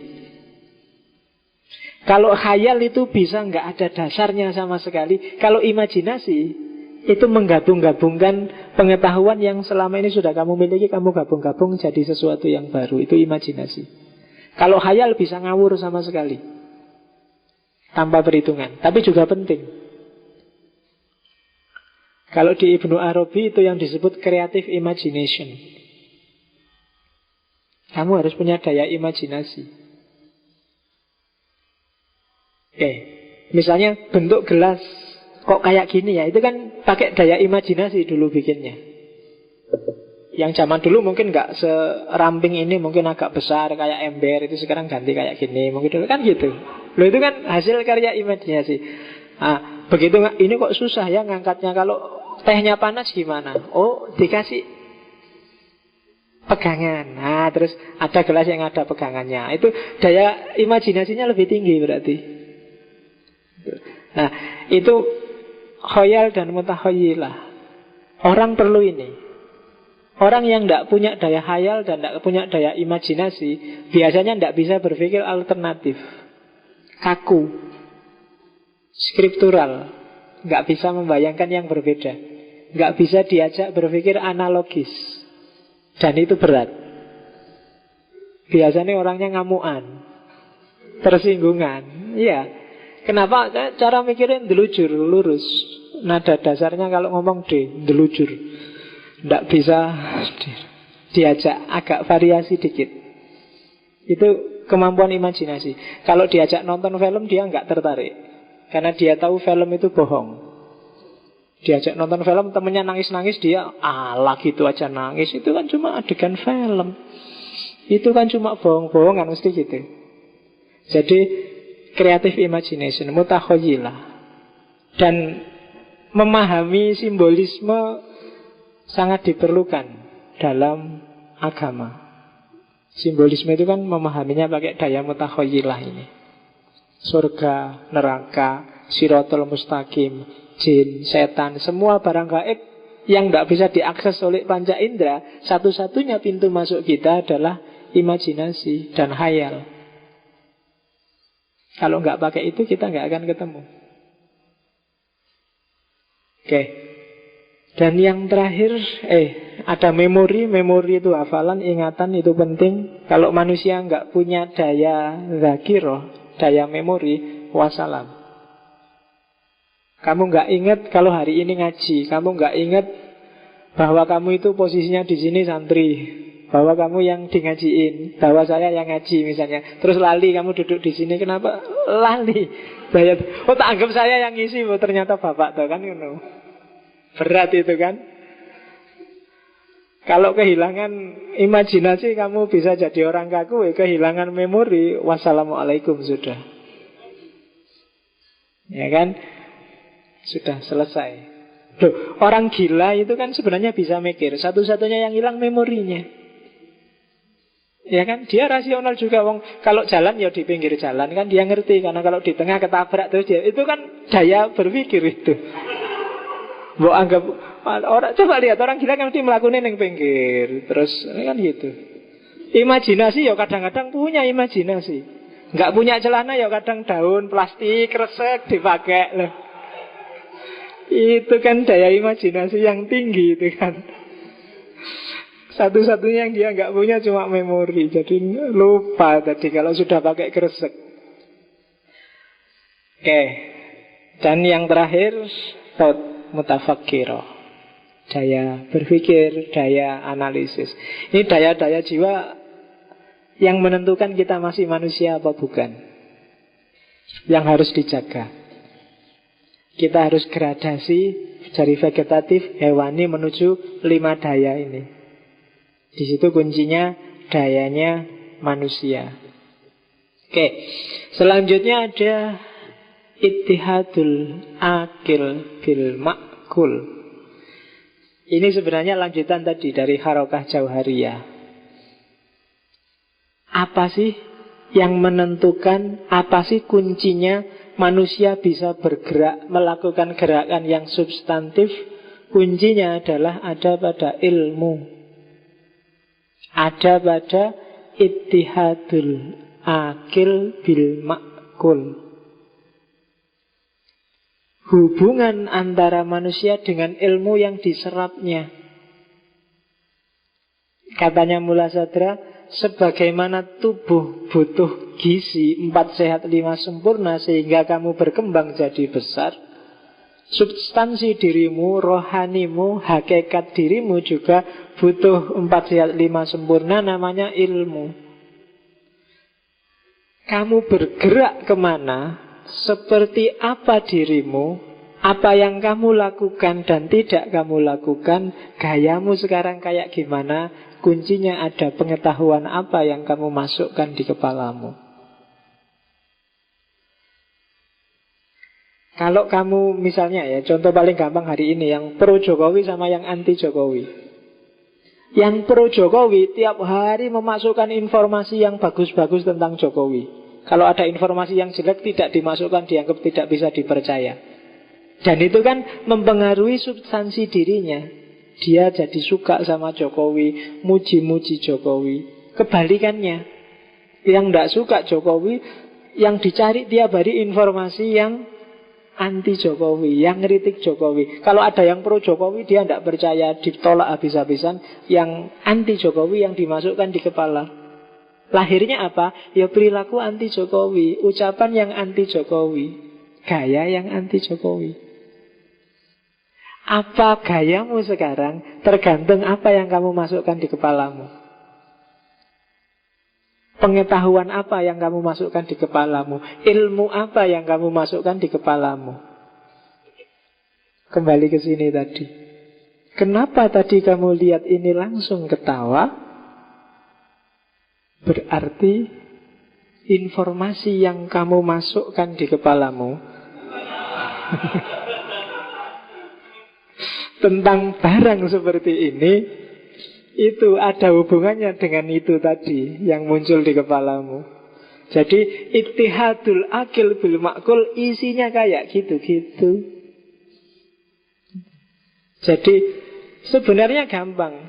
Cara biar kita menghargai perempuan, tidak diskriminatif perempuan, adalah carilah informasi-informasi, ilmu-ilmu, pengetahuan-pengetahuan yang tidak diskriminatif kepada perempuan. Selesai. Otomatis perilaku kita, gaya kita pasti akan menghargai perempuan. Meskipun kamu deklarasi jadi feminis, tapi yang kamu lihat tiap hari, yang kamu download tiap hari, yang kamu ada hubungannya dengan pelecehan pada perempuan, secara nggak sadar, perilakumu pada perempuan akan kayak gitu. Lihat perempuan langsung mengarah ke sana. Meskipun kamu tahan-tahan karena aku feminis sih.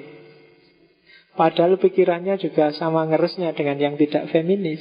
Kenapa? Karena ittihadul akil bil makulnya memang kayak gitu. Nah, harokah jauhariyah, kalau kamu ingin gerakanmu substantif menuju Tuhan, berarti informasi-informasi yang harus kamu masukkan di kepalamu adalah informasi-informasi ketuhanan. Kalau dalam tasawuf namanya makrifat. Makanya puncak pengetahuannya disebut makrifat. Terus tambah informasimu tentang keindahan Tuhan, kebesaran Tuhan, keagungan Tuhan. Lama-lama dia ittihad dengan dirimu. Ittihadul akil bil makul. Karena dia pasti sesuai dengan fitrahmu dan kamu akan bergerak ke sana. Tapi kalau bacaan-bacaanmu filsafat barat, yang ateis, yang anti Tuhan, yang Marxisme, Freudisme kayak kemarin, yo nanti mengarahnya juga ke sana. Bukan berarti keliru, tapi kalau kamu nggak hati-hati, positioningnya keliru, kamu jadi semakin jauh dengan Allah. Boleh kamu belajar Marxisme, misalnya agama itu candu, tapi jadikan candu ini sebagai pelajaran. Jangan sampai agama kamu jadikan candu, jangan sampai Allah kamu jadikan candu dalam hidupmu. Ya kan banyak kan sekarang fakta agama dijadikan candu. Tak lihat ada beberapa postingan di Facebook, waktu orang ribut tentang BBM terus dia posting, jangan marah dengan BBM, Ingat saja, pasrah saja pada Allah, karena Allah itu yang menjamin rezeki dan seterusnya. Ini yang dimaksud agama jadi candu. Dengan baca ini, kamu diharapkan sudah, nggak usah BBM lagi. Allah yang ngatur rezeki kita. Itu yang dimaksud oleh Marx, agama sering jadi candu. Kamu jangan malah ikut-ikutan Marx. Agama dijadikan candu. Agama harus dijadikan semangat untuk bergerak. Buktinya para ulama sufi bisa mendirikan dinasti kok. Apalagi tukang demo. Harusnya lebih bisa lagi, kan gitu. Karena gerakannya lebih bisa luas daripada kiai ulama sufi. Kan tidak membayangkan kan, ulama sufi kok teriak-teriak anti BBM, kan nggak masuk akal. Kalian yang lebih bebas. Oke, nah ittihadul akil bimakul itu seperti itu. Masukkan terus informasi-informasi yang konstruktif, positif, yang mendukung gerakanmu semakin dekat sama Allah. Jangan kebalikannya. Kalau ada informasi yang kebalikannya, masukkan di kotak yang tepat.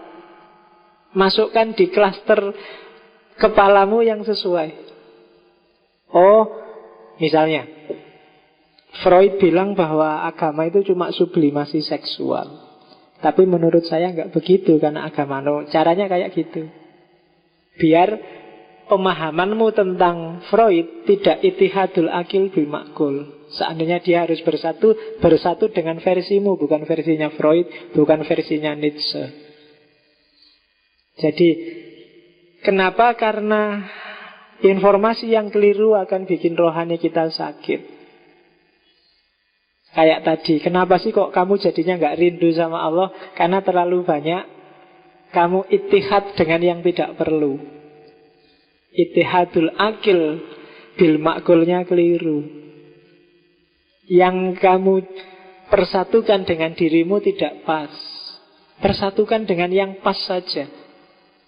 Ilm yang sesuai untuk gerakan harokah jauhariyahmu menuju kesempurnaan. Oke. Tentang kosmologi manusia. Ya, menurut Mullah Sadra, manusia punya 3 kosmos. Yang pertama, alam Jabarut. Yang kedua, Misaliyah. Dan yang ketiga, Barzah.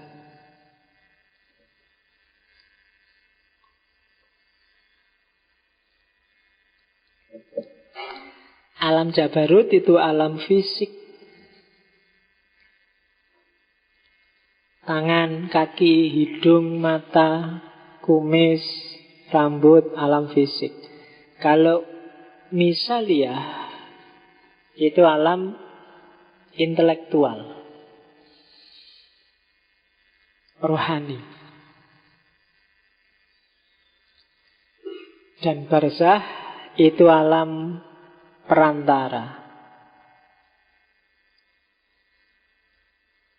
Kayak alam barzah itu kan, kubur itu kan perantara dari dunia nyata ke akhirat.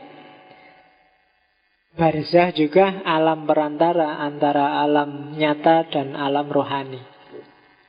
Jadi ada talinya yang menghubungkan antara fisik kita dengan rohani kita, namanya barzah. Nah, tubuh manusia itu ada yang di alam fisik, ada yang di alam barzah. Cuma yang di alam barzah itu sifatnya rohani. Kalau menurut Mullah Sadra itu kayak cermin, kayak imajinasi kita dalam mimpi. Mimpi itu kan nggak ada materinya, nggak ada ruangnya. Tapi tetap kamu ketemu materi kan dalam mimpi. Ketemu temenmu, ketemu mobil, ketemu laptop, ketemu gunung, ketemu kampus. Yang kamu temui itu materi, tapi dia tidak ada materinya. Itu alam barzah. Nah, nanti di hari kiamat, ini kan dia, Mullah Sadra mencoba mengatasi perdebatan antara Ibn Rus dan Ghazali. Yang dibangkitkan itu ya jasad kita, cuma bukan jasad fisik yang duniawi, tapi jasad fisik yang tadi barzakhi tadi. Jasad fisik yang bisa ditemui di mimpi, jasad fisik yang bisa ditemui di imajinasi. Kan ada perdebatan antara Ghazali dan Ibnu Rus, meskipun gak sejaman. Katanya Ghazali mengkritik Ibnu Sina bahwa katanya Ibnu Sina besok yang disiksa itu rohaninya. Karena jasad kan sudah hancur begitu dikubur di tanah. Ghazali gak setuju. Kalau Quran bilang dibangkitkan jasmaninya, ya jasmaninya. Toh Allah bisa membangkitkan lagi jasmani yang hancur jadi utuh lagi. Katanya Ibnu Rus, ya kalau gitu Allah tidak adil dong. Yang melakukan amal baik dan perbuatan dosa kan jasad yang lama. Sekarang yang disiksa dikasih ganjaran kok jasad yang baru. Nggak adil. Jasad lama kan jelas sudah hancur. Sekarang dikasih jasad baru lagi. Berarti ya yang dihukum tetap rohaninya. Wong yang namanya sakit itu kan tidak tergantung jasad. Sakit itu kan fenomena rohani. Kamu disiksa, dipukul sampai kesakitan. Yang sakit itu kan rohani. Mayat itu ketika rohani sudah pergi, mbok kamu banting, kamu bantai, kamu mutilasi juga, dia tidak merasa kesakitan. Jadi katanya Ibnu Rus, enggak, besok disiksa di neraka itu ya cukup rohaninya. Jadi neraka enggak butuh palu, enggak butuh gergaji, enggak butuh, tinggal dikasihkan rasa sakit kayak di palu, rasa sakit kayak di gergaji, selesai. Mula Sadra ngasih solusi, ya memang mungkin bukan jasad hancur itu, tapi jasad yang sifatnya barzakhi. Jasad yang tidak fisik, tapi bagian dari diri kita. Nah itu meskipun sebenarnya nanti kalau ada Ibnu Rus mungkin bisa dibantah lagi itu. Ya podo wae. Rohani itu. Jadi tidak dalam bentuk fisik tapi dalam bentuk identitas. Tapi yang jelas ada alam Jabarut, alam Misaliyah, alam Barza. Di atas itu ada namanya alam Malakut nantinya.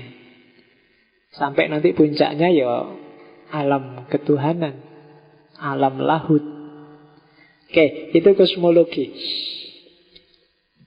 Ini terakhir, Asfar Arba'ah. Ini biasanya yang sering dikutip orang bahwa puncak teorinya Mula Sadra, khususnya dalam tasawuf, adalah Al-Asfar Al-Arba'ah. Untuk kita bisa tepat melakukan harokah jauhariyah sampai menuju kesempurnaan, kita harus melakukan 4 perjalanan, 4 sair. Perjalanan yang pertama adalah sair minal khalq ilal haq. Perjalanan dari dunia makhluk, dunia ciptaan menuju Allah. Meninggalkan realitas, menembus teori pembatas, menuju yang tak terbatas.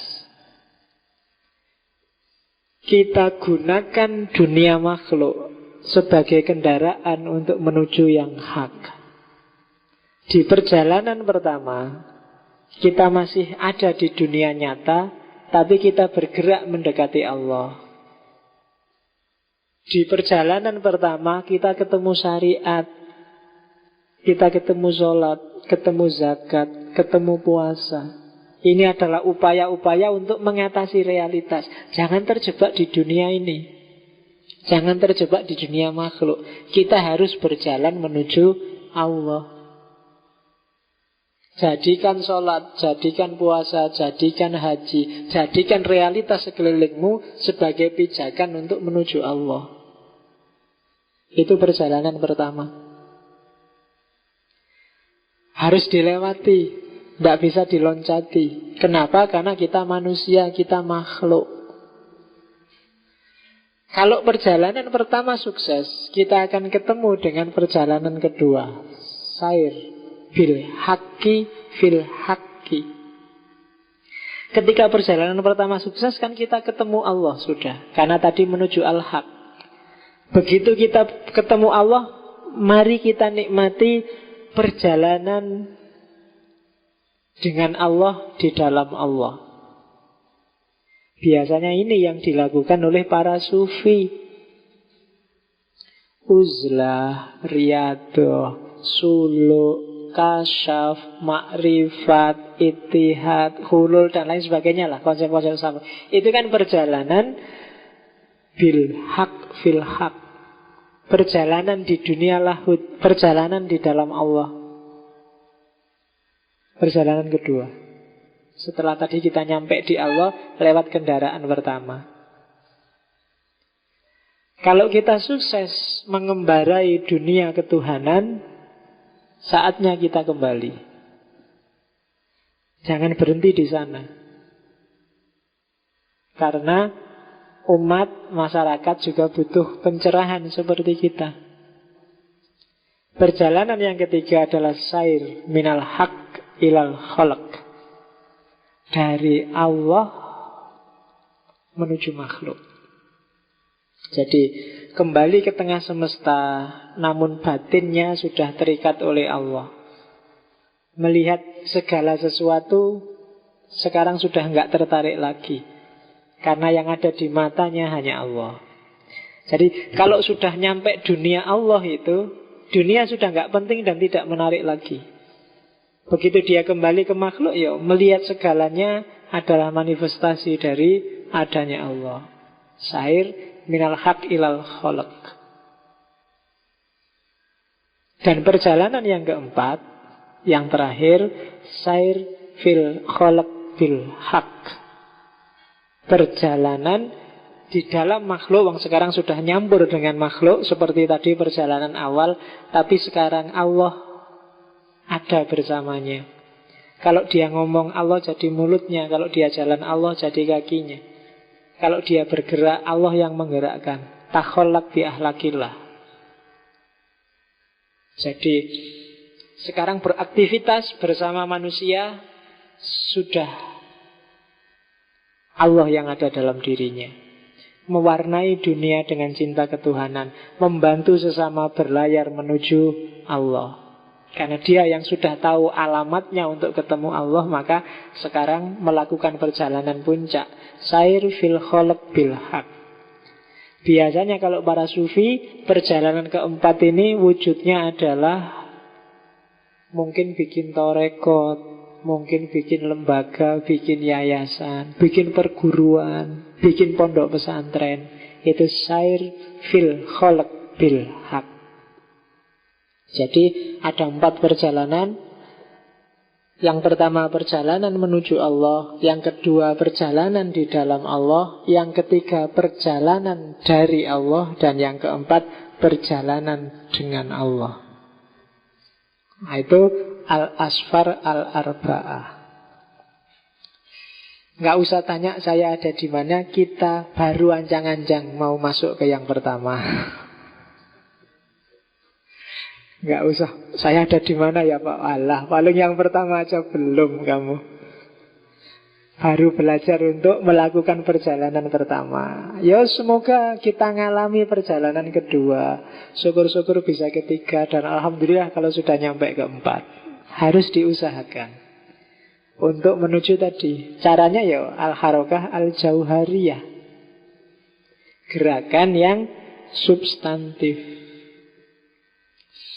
Itu al-asfar al-arba'ah, 4 perjalanan. Dan Mula Sadra sendiri menjalankan 4 ini. Diawali ketika dia ahli semua ilmu-ilmu keislaman, ahli teologi, ahli fikih, ahli Quran, ahli hadis, dan melakukan sair yang pertama. Sampai puncaknya kemudian dia melakukan uzlah, tak bilang tadi. Melakukan uzlah 7 apa 11 tahun. Itu perjalanan di dalam Allah.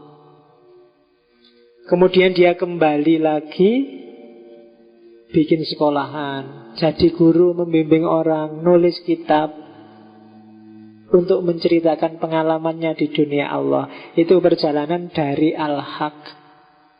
Dan terakhir segala aktivisme sosial, aktivisme keagamaannya untuk membimbing orang, membimbing murid-muridnya, melahirkan sair yang keempat, yaitu perjalanan dengan Allah. Jadi teori ini hasil kristalisasi sebenarnya perjalanannya Mula Sadra sendiri, yang disarankan juga untuk Semua kita harusnya juga melakukan 4 perjalanan ini. Wahyu, ya, kalau menurut Mula Sadra, seorang nabi itu memiliki kecerdasan puncak dan imajinasi puncak. Caranya melalui kuwatun nafas min juz'iha al-amali, untuk bisa mengaktualkan potensi kecerdasan puncak dan imajinasi puncak itu ya harus melakukan olah kejiwaan. Itu yang dilakukan oleh Nabi Muhammad di Gua Hira. Itu yang dilakukan oleh Ibrahim ketika mencari Tuhannya. Kuwatun nafas min juz'ihal amali. Terus sekarang kalau ada orang yang juga melakukan olah kejiwaan, apa bisa Pak jadi nabi? Tidak bisa. Kenabian sudah terputus. Cuma parsial profesi, bukan nabi loh ya, tanggung jawab kenabian itu tetap harus bersambung. Tanggung jawab menyebarkan ajaran, tanggung jawab mendakwahkan Islam, itu tetap harus ada tokohnya. Nabi sudah nggak ada, tapi penerusnya harus ada. Karena kalau enggak, agamanya akan mati. Ya kalau kita ya para ulama. Karena Mula Sadra seorang Syiah, ya bagi dia penanggung jawab kenabian ya para imam. Kalau kita ya para ulama, para wali, itulah mereka yang penanggung jawab kenabian. Dan akan selalu ada, jangan khawatir. Di hadis sendiri kan juga ada yang bilang bahwa sekian ratus tahun pasti akan ada fuhulnya, pasti akan ada ahli yang muncul. Kenapa kayak gitu? Itu kalau dalam bahasanya Mula Sadra, karena Allah nggak akan tega membiarkan kita kebingungan. Karena Allah juga pingin cepet-cepet dia dikenali. Kayak di Ibnu Arabi kemarin loh. Fakholaktul khalqa fabi arafuni. Kuciptakan makhluk biar kenal aku. Lagi makhluknya kok nggak karu-karuan terus. Kapan kenal aku itu? Allah sudah nunggu-nunggu dengan kerinduan yang luar biasa, tapi kamunya leda-lede. Kayak bahasanya wong Jogja kan gitu. Kamu leda-lede terus. Sudah ditunggu Allah itu loh. Kamu kok lama banget sih? Nah, kadang-kadang terus Allah, ya sudah ada orang tertentu yang dikasih ilham untuk melanjutkan tanggung jawab kenabian. Itu wahyu dan kenabian. Oke, yang terakhir. Ini ada satu puisi yang saya senangi dulu dari Mula Sadra. Agak bagus. Tuhan itu tak terbatas, tanpa ruang dan tanpa waktu. Namun dia menjadi kecil sesuai dengan pemahamanmu. Namun dia akan datang sebatas kebutuhanmu. Namun kekuasaannya sebatas harapanmu. Namun firman-Nya sebatas keimananmu. Mereka yang yatim, dia menjadi ayahnya dan ibunya. Mereka yang butuh saudara, dia akan menjadi saudaranya. Mereka yang putus harapan, dia akan menjadi harapan. Mereka yang tersesat, dengannya akan menemukan jalan. Mereka yang berada dalam kegelapan akan mendapatkan cahayanya. Mereka yang sakit akan disembuhkannya. Tuhan akan menjadi segalanya dan bersama seluruh manusia, namun dengan syarat keyakinan, dengan syarat sucinya hati, dengan syarat sucinya rohani, dengan syarat menjauhi perkawanan dengan kekejian. Cucilah hatimu dengan debu dari segala debu. Cucilah pikiranmu dari segala pikir yang keliru. Cucilah mulutmu dari segala kata yang tak perlu. Karena dia senantiasa menantimu, memanggilmu di setiap lorong hening malammu. Iya. Tak aslinya bahasa Arab, cuma tak coba-coba nerjemah karena zaman aku mahasiswa suka dengan kalimat ini, terus tak pakai.